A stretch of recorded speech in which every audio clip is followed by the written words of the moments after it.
Some of the stuff I'm going to be working on, it's top secret, 007, everything on a need-to-know basis. But just going to show you, we got a situation here where there's a bunch of hoses being stored here in this one particular trailer where it's just not working out that great. We've got to get them into a different place. For efficiency's sake, it would be nice when we get them out of here to put them somewhere where they can stay. And it makes me look to the other trailer. And when I look to the other trailer and I'm looking for a place to fit these hoses, yeah, I'm taking some measurements. And I notice these lifting lugs that are bolted onto this house. They're made to lift it with a crane, and they're making the entire trailer almost 111 inches wide. We're only allowed 102 inches by the DOT. So this thing's not legal, and I'm realizing that this needs dealt with. Actually, there's a lot of professional carriers that wouldn't pull this trailer. They'll still charge you for coming and getting it, but if it's not legal, they don't have to hook to it and pull it. They can still send you a bill. We got to fix that issue, and I'm going to try and fix two issues at once because I want to deal with the hose situation. You can see that I've got that longest, biggest hose up there, and it does fit lengthwise and size-wise in an area. But going back to what we're going to do about the house, I use the chain and binder that was holding the house to center it up. It was not straight on the trailer. I had to pull it a little bit to get it straight. And one of the things I've learned in the oil field about these type of things that ride on trailers, they will not stay put just by binding them down. No matter what kind of strap or binder you have, they move unless you pin them to a pocket. And that's why I think I want to make at least two brackets. I want to fabricate at least two brackets that will pin to the standard pockets. And we can still chain that thing down with the chains and binders, but I want something that holds it in a fixed position so that when you bind it down and haul it, it's not sliding around. So to get these brackets started, I laid out what I need for a couple brackets on this. Going to use oxyacetylene to just roughly burn out what I need here.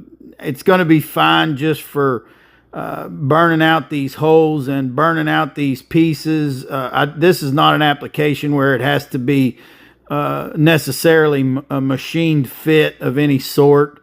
One of the things on these bolts that always drives me nuts is I hate to have a wrench to hold back up. So when there's a series of bolts like this, a lot of cases, I'll tack me a bar across there and make a setup like this where all I need is a gun, and I'll take my impact gun, put the nuts on it, and let the flat bar hold the bolt. So getting started with this, you can see how I've got a pipe that fits pretty good outside of that standard pocket, and it gives us the allowance to rotate the bracket and pull it out. So I've added to that a square tube, a 2x2 by 3/16 square tube, and the reason it's particular about the diameter is because I want an 1.5-inch tube to fit nicely into that standard pocket. And as the 1.5-inch tube will fit into the standard pocket, we can finally put a rest to any shifting or movement. So I've fabricated a gusset for the top of that. Everything looks good, so I'm welding it up with the Art Captain MiG 250. Really impressed with how the MiG 250 MIG welds. And so these are some parts that I got fabricated for this application. I've got two of these brackets that I've made, and I'll be making a couple of tubes that will slide down into these.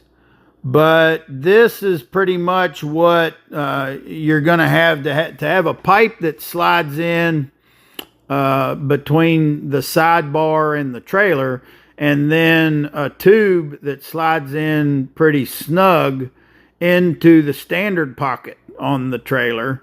That's kind of what we got for a bracket. So I'll put some paint on these things, and we'll let those dry and call it a day while this stuff gets dried up. And the next part really is going to be fabricating. While this dries, I'll fabricate these pieces, and these are going to be a really heavy wall on the part that goes down into the standard, and then the rest of this sleeve is a 2x2 by 3/16. And the reason that is important is I want something that an 1.5-inch tube slides inside of pretty nice, because I'm going to be putting posts down into that pocket. I don't know how long they'll be. It depends on how the hoses stack up, and I'm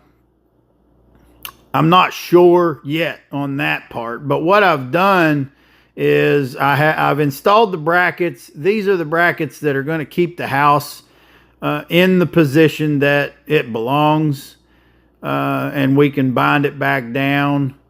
And I've got, you see how this is locked into the standard pocket and locked into the sidebar. And then I added some, just a little, mocked up some treated wood, pressure treated lumber here as another thing to hold those hoses. I don't want them getting stuck down between this house and the side. So the very last part of that part is to just put the chain and binders back on. They're not hurting anything. Whether they need to be there or not, I don't know. I've also taken the bolts and put them back in place. The bolts that hold those lifting lugs on. You might need them someday if you need to lift that off with a crane. So I've got some longer bolts, and I took those pad eyes and I put them on this step. And they can ride there forever or until they're needed, whatever. And so here we've got the binders back on there. Like I said, with the brackets that I added, do you need the binders? They're not hurting anything. You know, have them on there. I mean, it's fine. I would use them since you got them.